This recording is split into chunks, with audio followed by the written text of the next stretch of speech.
το κλάμα είναι ενοχοποιημένο, σημαίνει είτε αδυναμία, είτε ότι κάτι δεν πάει καλά και κλαίμε, έχουμε συναισθήματα και κλαίμε. Και θέλουμε να το σταματήσουμε όλοι. Δηλαδή, ακόμα και στην ενήλικη ζωή, όταν βλέπουμε κάποιον να κλαίει, δεν είμαστε άνετα με κάποιον που κλαίει.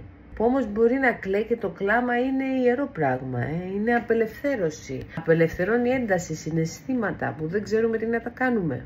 Και έτσι ok να κλαίμε. Αλλά σκεφτείτε το, παιδιά, εμείς από μωρά, όταν ήμασταν, που ήμασταν μην κλαις, μην κλαις, μην κλαις, πάρε μια πιπίλα να το βουλώσεις. Πάει κάτι.